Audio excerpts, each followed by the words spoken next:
안녕하십니까. 역사교육과 승국피우미입니다. 물리교육과 가인피우미입니다. 지금부터 나무위키에 역사교육과를 검색해 보도록 하겠습니다.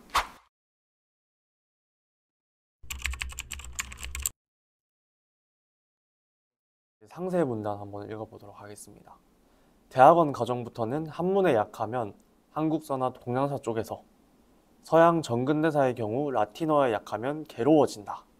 서양 근현대사의 경우에는 영어와 각국 언어를 하면 된다. 하지만 학부 과정은 한국어로 된 전공 서적으로도 충분히 보완할 수 있으므로 걱정할 필요는 없다. 교수님들 모두 책을 쉽게 설명하듯이 잘 써주시니까.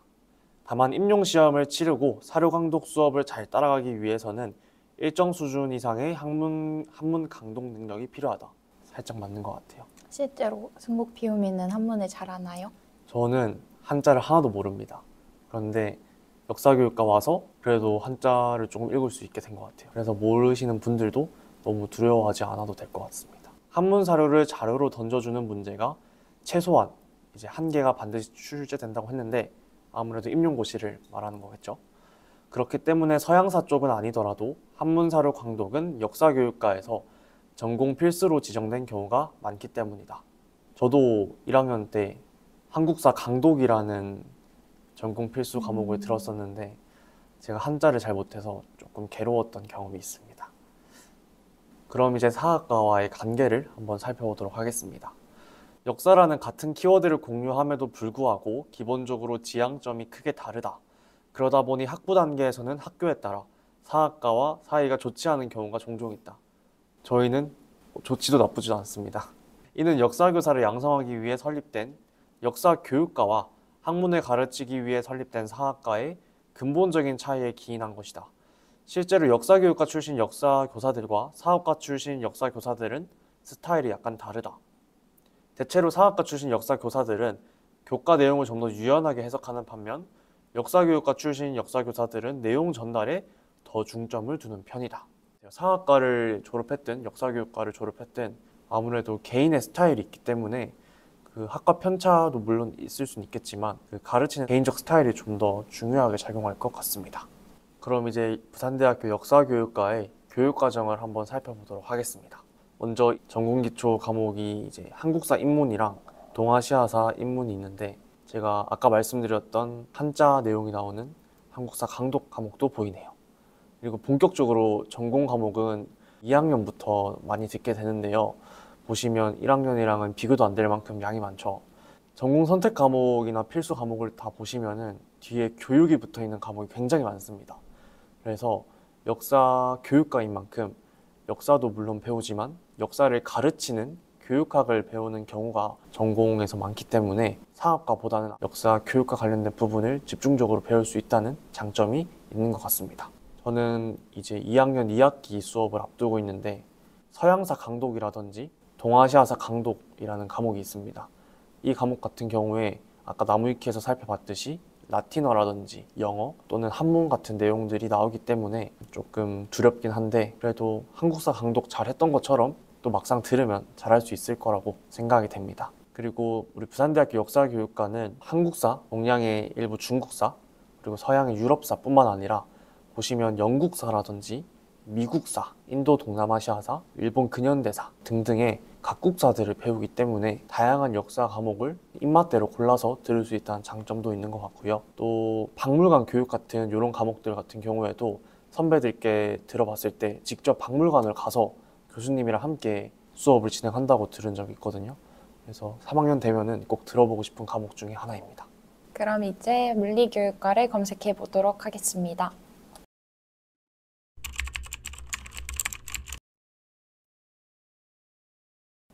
개요 문단을 읽어보도록 하겠습니다. 사범대 내에서는 상상을 초월하게 머리를 쥐어뜯는 학과이다. 어느 정도 맞는 것 같습니다. 저도 지금 상당히 머리를 쥐어뜯고 있기 때문에 쥐어뜯긴 자국이 조금 있는 것 같기도 하고. 잠깐만 이거 비하잖아. 잠깐만 이거 비하잖아. 물리교육과는 물리학과와는 4학년쯤에 배치되는 전공 과목의 방향이 다르다. 물리학과의 경우는 4학년에 대학원 진학 시 연구 분야에 뛰어들기 위한 인트로덕션 개념의 과목이 배치되어 있는 반면에 물리교육과의 경우는 전체적으로 다루는 범위가 축소되어 있고 인트로덕션 대신에 교육학 관련 과목들이 주를 이룬다. 네, 이것도 맞는 말인 것 같습니다. 이제 교육과정은 저희 학과에서 제작한 표를 보면서 말씀드려 보도록 하겠습니다. 조금 다른 학과들과의 차이점이라고 하면은 저희는 전공 기초로 과학, 교과 4과목을 전부 다 배우고 있다는 게 큰 차이점일 것 같습니다.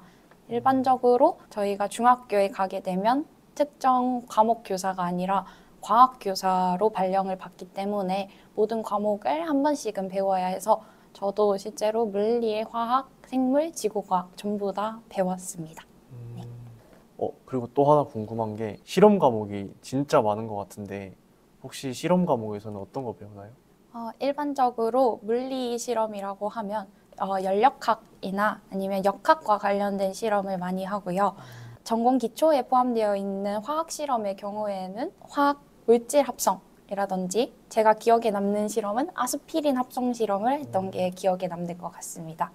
앞서 살펴봤을 때 물리학과에서는 인트로덕션 개념을 많이 배우고 저희 학과에서는 배우지 않는다 라고 했는데 저희가 4학년 1학기랑 2학기 때는 임용고시를 준비하시는 분들이 많기 때문에 일반적으로 전공 과목 자체도 적고 고체물리학 입문을 제외하고 나서는 거의 인트로덕션을 배우지 않아서 다른 진로를 희망하는 친구들은 이 시기에 교수님 연구실에 들어간다든지 해서 보완을 하고 있습니다.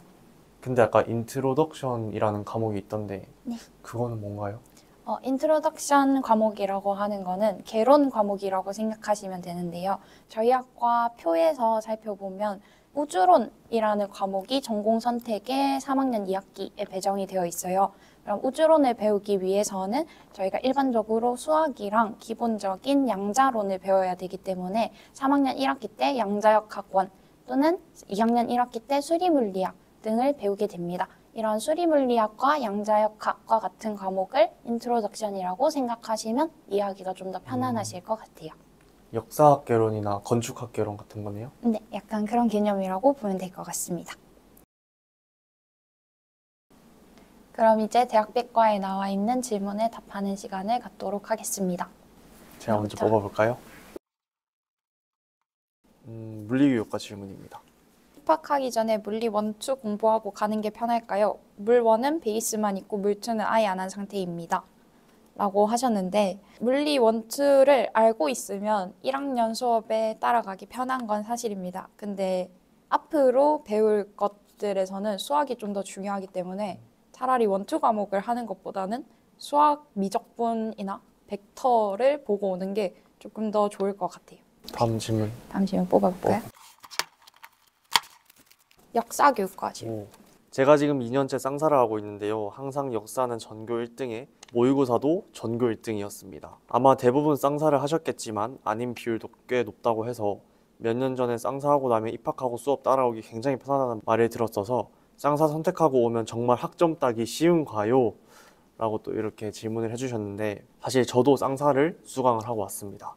그리고 저도 질문자님처럼 쌍사에서는 성적으로 되게 자신이 있었는데 사실 역사교육과에 와보니까 쌍사를 수강하고 오지 않은 친구들이 생각보다 엄청 많아요.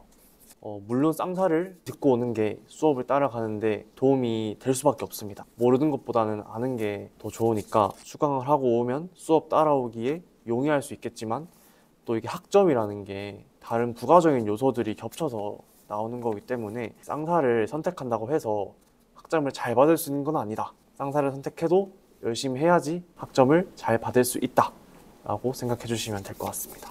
다음 질문 뽑아보겠습니다. 이번에도 역사교육과 질문인데요. 필수 교양 과목 뭔가요? 팀플 많은가요? 교수님은 어떠세요? 학과 분위기 있어서 어떤가요? 네, 4개를 한꺼번에 질문을 주셨는데 첫 번째, 필수 교양 과목은 없습니다. 팀플 많은가요? 사실 이 팀플이 사범대라서 많아요. 교육과 관련된 교직 과목에서도 팀플을 하기 때문에 팀플이 다른 데보다는 많다고 보시면 될 것 같습니다. 교수님은 어떠세요? 교수님 좋죠. 정말 쉽게 잘 가르쳐 주시고 다들 정말 대학 수업답게 심도 있게 가르쳐 주시기 때문에 교수님들도 매우 좋습니다.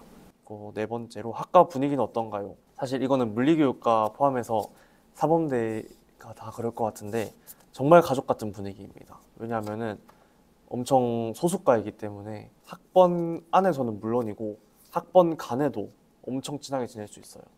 저 같은 경우에도 20학번이나 21학번 선배들이랑 동기 몇 명보다 더 친하게 지내는 경우가 있기 때문에 사범대 오시면은 정말 친근한 학과 분위기를 누리실 수 있다는 거 알아주시면 되겠습니다. 다음은 물리교육과 질문 중에서 교육봉사와 관련된 질문인데요. 안녕하세요. 교직이수 과정에서 교육봉사가 필수인지 궁금합니다. 또한 부산대 입학 전 교육봉사 경험으로는 봉사 시간을 인정받지 못하는지도 궁금합니다. 이거는 사범대학 전반에 대한 내용인 것 같은데요. 일단 교육봉사는 필수입니다. 무조건 60시간을 채워서 2학점을 만들어야 되고요. 부산대 입학 전에 교육봉사 경험으로는 봉사 시간을 인정받지는 못합니다. 또한 저희가 휴학 중에 한 봉사 시간도 인정받지 못하기 때문에 반드시 재학 중에 봉사 시간 60시간을 채우셔야 졸업을 할 수가 있습니다. 다 채우셨나요? 네, 저는 영재교육원에서 친구들 가르치면서 봉사 시간을 채웠습니다. 다음 질문 뽑아보겠습니다. 물리교육과 질문입니다. 수도권에서 온 학생은 맞나요? 그리고 남녀 성비는 어떻게 될까요? 그리고 학교 생활 재밌나요? 라고 질문을 주셨습니다. 수도권에서 온 학생은 많이 없는 것 같습니다. 대부분 부산 지역 내나 경남 지역에서 온 친구들이 많고요.